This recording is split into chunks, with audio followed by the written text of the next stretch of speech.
Boa tarde, galera! Semana começando, segunda-feira aquele dia maroto, cheio de gols aqui no programa. Teve jogo da seleção que foi meio sonolento, mas vai começar o mata-mata na Copa América e é aí que a coisa fica séria. Também tem Brasileirão, vamos girar pela situação dos 4 grandes, tem os times da região na Série C e muito mais. Chama a gente no Zap, bebê, 18991437891. E quem me acompanha aqui durante essas férias de Mario Bros é o Caio Esteves. Boa tarde, Caio. Boa tarde, Rafa. Tudo Beleza. bem? Boa tarde para todo mundo de casa. Boas férias ao Mário, né? Aproveita bastante, curte bastante a filhinha aí. E vamos que vamos, né? Acho que o único torcedor, Rafa, que tá muito bem rindo à toa depois do fim de semana é o santista, né? O palmeirense também, porque ganhou, mas tem aquela leve preocupação com a defesa que tá tomando muito gol, né? Mas o santista deve estar bem feliz hoje aí nessa segundona. É porque venceu e ganhou de maneira invicta, né? Então a gente começa aí o programa falando do outro alvinegro, o Corinthians. O Timão, que visitou o Fluminense lá no Rio, teve superioridade numérica durante boa parte do jogo, mas não conseguiu segurar a vitória. O Corinthians abriu o placar contra o Flu aos 37 do primeiro tempo. Jô marcou de pênalti no cantinho, 1-0. O Fluminense empatou o jogo aos 25 da etapa final. Egídio fez o cruzamento e Casares cabeceou para a rede. Fim de jogo, Corinthians 1, Fluminense 1. E aí, Caio, o Corinthians está tentando ainda se achar, mas não consegue, toma um gol desse aí do Casares, de cabeça ainda, passando livre no meio de todo mundo. E o pior, né, que tava com um jogador a mais o segundo tempo todo, né? O jogador do Fluminense foi expulso, o Corinthians tentou ali manter um ritmo de jogo, tentou matar o jogo no começo ali do segundo tempo, mas parece que ficou meio sonolento. Acho que esse é o desafio também do Silvinho, Rafa, entender que o Corinthians ele tem um padrão, o Corinthians já apresenta um padrão de jogo, que era uma coisa que o Mancini buscava, e o Silvinho chegou e mudou tudo, e o Corinthians parece que voltou umas casas. Agora eu acho que eu já vejo o Corinthians com um padrão de jogo melhor, mas ainda acontece do Corinthians ficar muito sonolento. Acho que a palavra no segundo tempo, geralmente das partidas, fica aquele time muito exposto, principalmente quando começa vencendo. Então, ontem foi mais um jogo. Claro que as circunstâncias, o resultado é bom.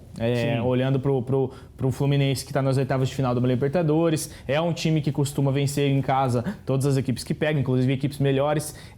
Então, assim, o resultado, um ponto fora de casa, olhando pro Fluminense, é bom. Mas o que aconteceu pelo jogo, por ter um a mais, por ter um jogador a mais para jogar, por poder matar o jogo no segundo tempo, fazer o 2-0, acho que ficou com aquele gostinho de que poderia ter sido melhor. Então, mas é um ponto importante para o Corinthians, agora caminhar e tentar entender o que o time precisa, mas tem que melhorar em alguns setores ainda, principalmente a defesa. O Corinthians ainda está batendo cabeça, eu acho, um pouco ali na área para fazer o seu sistema defensivo funcionar. Sim, e o Ramiro também já se despediu aí do Corinthians, foi embora e segue o caminho dele lá na Arábia. Agora a gente fala do Palmeiras, que venceu o Bahia no Allianz Parque. O Abel adotou uma escalação bem diferente do que vinha jogando, mas o Gustavo Scarpa foi novamente o principal jogador. Bora ver como que foi. O Palmeiras abriu o placar aos 7 minutos de jogo. Gustavo Scarpa cobrou falta e mandou a bola na rede. Um golaço, 1-0. Mas o Bahia empatou 5 minutos depois. Rodriguinho cobrou falta na área e Luiz Otávio guardou de cabeça. 1-1. Aos 29, o Bahia virou o jogo. Maicon Douglas arrancou pela direita e foi avançando. Ele bateu na saída de Jailson e marcou. 2-1. Scarpa, aos 33 da etapa final, cobrou falta lateral, a bola não desviou em ninguém e morreu na rede. 2-2. Scarpa brilhou mais uma vez nos acréscimos. Ele recebeu na meia e encontrou Breno Lopes. O camisa 19 avançou e bateu. Caixa. Fim de jogo, Palmeiras 3-2 Bahia. E aí, Caio, Scarpa já 13 assistências no ano, o maior garçom do Brasil. Jogando muito. Fez 2 gols. E o Palmeiras mais uma vez dependendo aí de mudanças no segundo tempo para tentar acertar um pouquinho mais o meio-campo. Eu acho que a Copa América está dando uma complicada para o Palmeiras, né? O Palmeiras está sofrendo muito com a defesa e, curiosamente, já estava tropeçando um pouquinho, mas, curiosamente, isso piorou muito depois da saída do Gustavo Gomes para a seleção paraguaia e do Everton para a seleção brasileira, né? Quando você não tem esses dois jogadores, a gente não tá falando de qualquer jogador. E o Matias Vinha também, né? O próprio Vinha, mas ele não estava sendo titular, né? Sim. Ele já estava bancando antes dele ir para a Copa América. Então, eu acho que o Gustavo Gomes e o Everton são aqueles jogadores que são a base central aí da defesa do Palmeiras e estão fazendo muita falta. Agora, olhando para o jogo, o ataque tem funcionado, né? Então, se de um lado o Palmeiras está com um problema, do outro parece que achou uma solução provisória, que é o Gustavo Scarpa. É um cara que estava meio desacreditado, que não era muito relacionado, não estava nem jogando no ano passado, e agora começa a ser a solução para os problemas do Palmeiras na questão de armação de jogo e até de bola parada. Enfim, é um cara com muita qualidade, muita qualidade. Eu até achava estranho como que ele não tinha achado o futebol dele ainda no Palmeiras, porque no Fluminense nem se fala o tanto que ele jogou, e chegou no Palmeiras, teve todo aquele problema envolvendo justiça, que deixou ele sem jogar por um bom tempo, uma briga entre Palmeiras e Fluminense na justiça, e aí agora parece que ele está encontrando futebol, né? O que fica são os 3 pontos, né, Rafa? Enfim, claro que tem que ficar alerta pro lado esquerdo do que está falhando muito do Palmeiras, a defesa do Palmeiras, mas venceu o terceiro colocado, acho que está na briga aí o Palmeiras. É isso aí, vamos ver então se o Abel vai conseguir atingir a constância aí nessa equipe do Palmeiras. E agora a gente fala de um time que está vivendo uma situação bem ruim, né? Que é o tricolor, o São Paulo, continua aí sem vencer, arrancou um empate contra o Ceará, mas já são 7 jogos no Brasileirão e 7 jogos sem vitória. Bora ver. O Ceará saiu na frente na Arena Castelão. Saulo Mineiro ajeitou, Marlon bateu forte e Thiago Volpi espalmou. Aí Jorginho só empurrou para a rede. 1-0 Ceará. O São Paulo empatou aos 7 minutos do segundo tempo. Bate-rebate na área, Éder chutou pro gol, o goleiro espalmou em Gabriel Dias e a bola foi pra rede. Fim de jogo, Ceará 1, São Paulo 1. Ô Caio, na câmera ali de dentro do gol, né? Pena que a gente não tem essa imagem, dá pra ver certinho o Gabriel Dias falando o que eu vou fazer. Porque o goleiro espalmou bem em cima dele. Bem em cima. Ele tava no lugar errado na hora errada. Não tinha jeito, né? Mas a gente tá falando, o São Paulo não vence, o São Paulo tá com problema, mas eu acho que se empatar com o Ceará fora de casa não é um resultado ruim, Rafa. Sim, a gente falou até aqui durante a semana, né? Exatamente. Seria bem difícil pro São Paulo. O Ceará é um time que tá, assim, eu acho que dos times do Norte e Nordeste, do Nordeste especificamente, é um dos mais difíceis de você vencer quando você vai jogar lá. É um time muito forte no Castelão. Eu lembro do Palmeiras ano passado sofrendo muito lá. É um time que tem muita velocidade, é acertadinho o time com o Guto, é um time que sabe sair jogando. Então, assim, acho que o resultado, olhando pro histórico, né, do São Paulo até agora no campeonato, é ruim, porque não consegue somar os 3 pontos em um jogo ali, até agora não conseguiu. Mas pontualmente, pela partida que tinha, pelo desafio que tinha, acho que o empate lá, 1 ponto garantido, acho que tá ok. Claro que você pensa no São Paulo, campeão estadual, né? Um time que chega com reforços, um time que tem um time no papel muito bom, você acha que o São Paulo vai brigar ali por título realmente, né? Mas olhando para o que a gente tem visto no campo, o São Paulo ainda não está no momento. A gente não pode esquecer que o trabalho do Crespo começou agora. Sim. Talvez ele oscile nesse Brasileirão, consiga levar o time talvez até uma Libertadores e ano que vem ele esteja mais pronto para disputar um título. Então, eu acho que tem que ter calma, é o começo de um trabalho, a gente entende as oscilações, mas também o Crespo já chegou conquistando muito mais do que poderia e do que o São Paulo estava acostumado. Então, assim, acho que assim, é um trabalho, vai caminhando, vamos ver como vai ser nas próximas rodadas, mas para mim o resultado fora de casa contra o Ceará um empate é bom. Sim. Lembrando aí que para o torcedor do São Paulo, quando a Libertadores retornar após a Copa América, é o tricolor que você vai acompanhar aqui no SBT, tá? E o Fernando Diniz, será que ele conseguiu encontrar o equilíbrio entre ataque e defesa? O Santos venceu o ótimo time do Atlético Mineiro e não levou gols. O Santos abriu o placar aos 12 do segundo tempo. Caio Jorge fez a jogada na esquerda e cruzou o rasteiro. Jean Mota pegou de primeira e fez um golaço. 1-0 Santos. Nos acréscimos, o Peixe matou o jogo. Marcos Guilherme arrancou e tocou para Madison. O lateral devolveu e Marcos Guilherme só empurrou para a rede. Fim de jogo, Santos 2, Atlético Mineiro 0. Ô Caio, e aí, esse time do Santos, e outro detalhe, né? O Marcos Guilherme chegou e parece que foi revelado no Santos, né, cara? Jogando muito bem. Jogando muito, eu acho que ele tem o perfil, o estilo de jogo que dá certo no Santos, né? E não só que dá certo no Santos, que dá certo em times do Fernando Diniz. O cara que joga bem agudo do lado do campo, ele sai também em contra-ataque, mas também sabe jogar ali na ponta, vem buscar jogo. O Diniz ele tem uma característica de toque de bola, todo mundo sabe.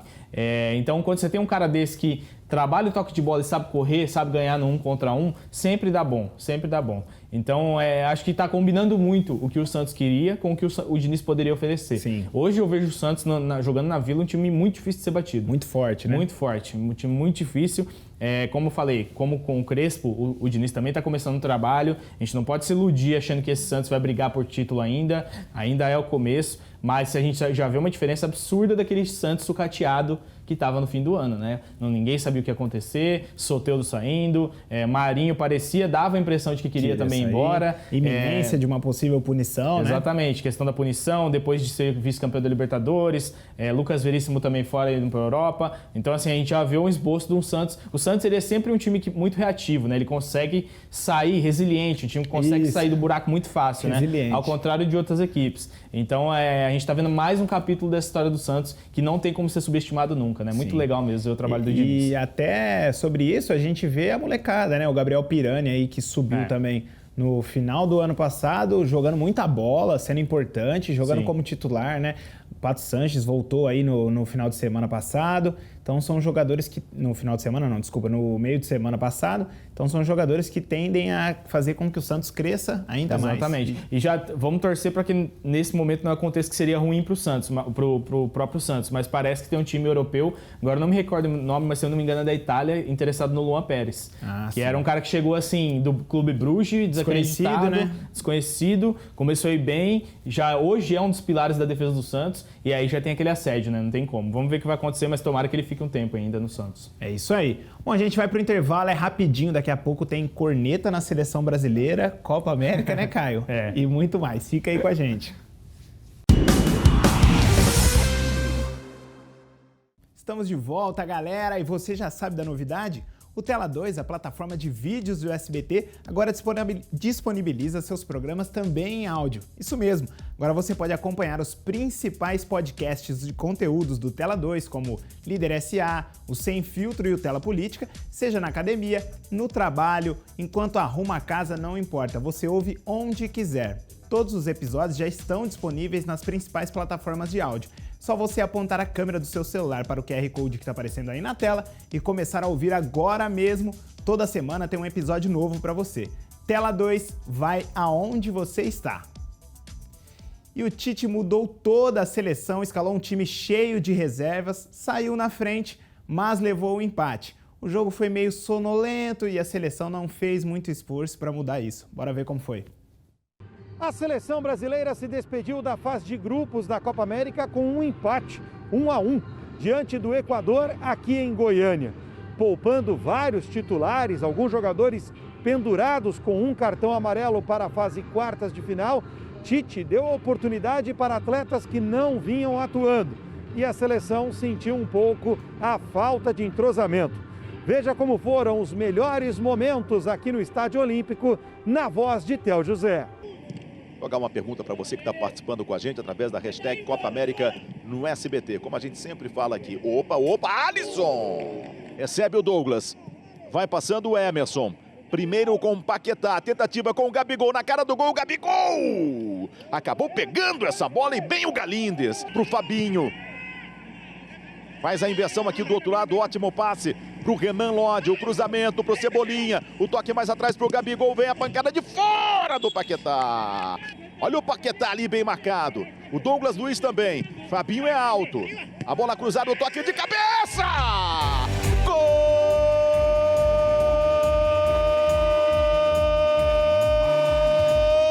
É mais um gol!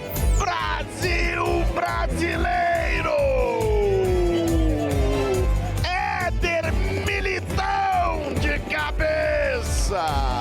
De Cuca legal, ele sobe com estilo, Observe, subiu, consciente, colocou lá do outro lado e faz o primeiro gol dele com a camisa da seleção brasileira. Aí é mata-mata, é mata, né? A bola levantada, é jogo eliminatório. Tenta sair do seu campo o Brasil, a vida não tá fácil. Gol é do Equador Mena. O cruzamento do Ayrtinho. Chegava por ali o Valência. Vinícius vai passando. Tentava o Gabigol, reclama de falta, recuperou o Cebolinha, bem o Cebolinha, já chamando o Paquetá, olha o Vinícius!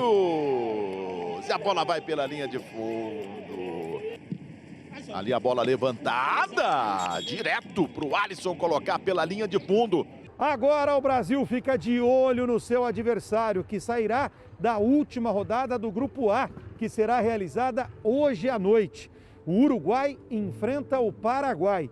Se o Uruguai pelo menos empatar com os paraguaios, a seleção chilena vai ficar em quarto lugar e vai ser adversária da seleção brasileira. Agora, se o Paraguai vencer o Uruguai, aí teremos Brasil e Uruguai. A Copa América é no SBT, a nova tradição do brasileiro.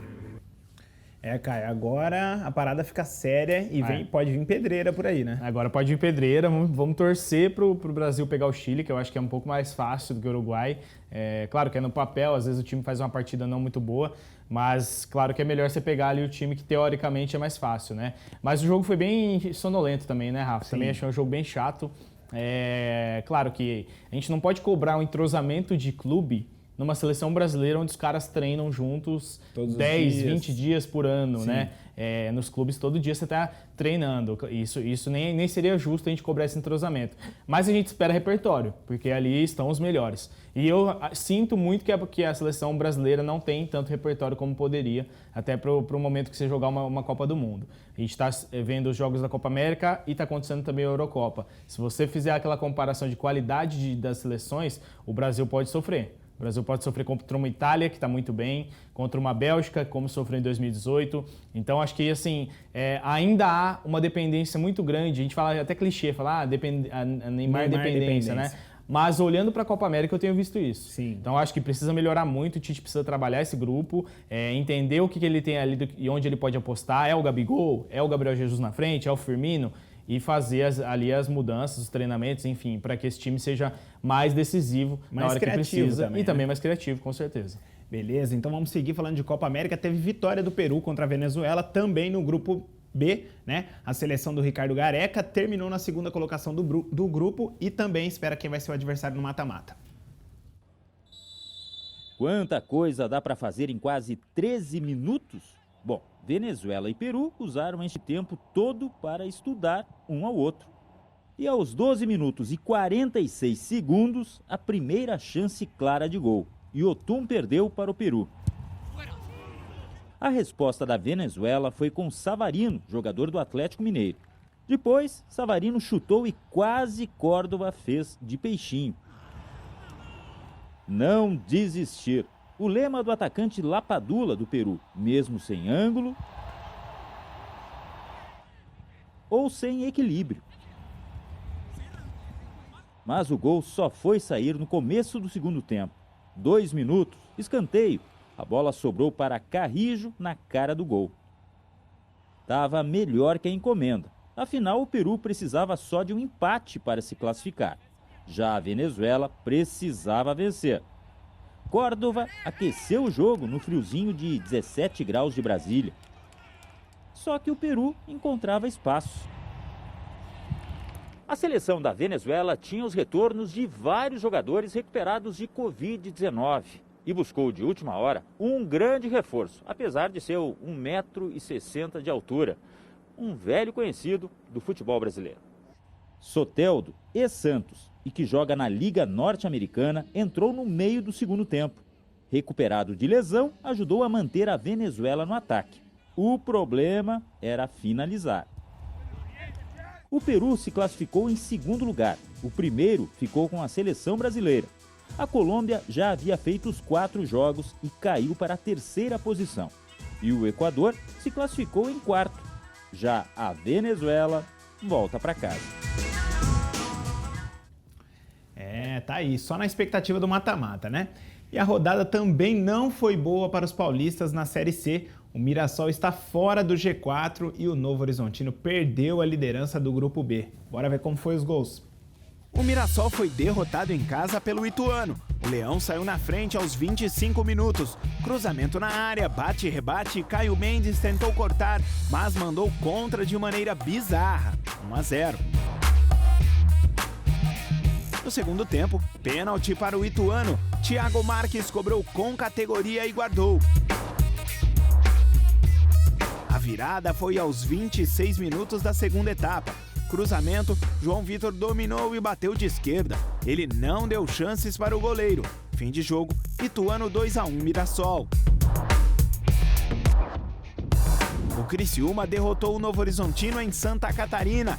O gol da vitória da equipe da casa foi de pênalti. Aos 28 do segundo tempo, Luiz Paulo cobrou com muita calma e marcou. Fim de jogo, Criciúma 1, Novo Horizontino 0. Ô Caio, não é puxando sardinha aqui pra nossa região não, mas 2 pênaltis meio bizarros, né? No mínimo questionáveis, né? Sim, Pô, sim. Tá doido. Do Ituano, eu achei que não foi. E esse do Novo Horizontino... Uma trombada, né? Uma trombada.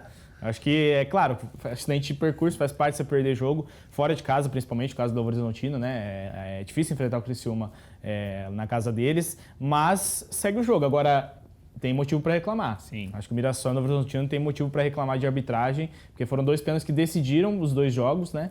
E os lances são bem duvidosos mesmo. Esse pênalti do Criciúma aí, parece quando a molecada tá correndo atrás do Pipa, os dois estão olhando pra cima e tromba de cara, né? Porque ali eles estavam olhando pra bola, né? Exato. Os dois. Não achei que foi nada também. E não tem VAR, né? Então é aquela. Série C não tem VAR, apitou, é aquilo e pronto, né? Não tem nem como olhar. Complicado. É isso aí, já era. Bom, vou mandar um abraço aqui pro Zé Rodrigues e pro Rodrigo, que estão acompanhando a gente, o SBT Esporte. E para você de casa que quiser rever o nosso conteúdo, tá disponível lá no tela2.com.br. Até amanhã. Tchau, tchau. Valeu, galera. Valeu, até amanhã. Tchau, tchau.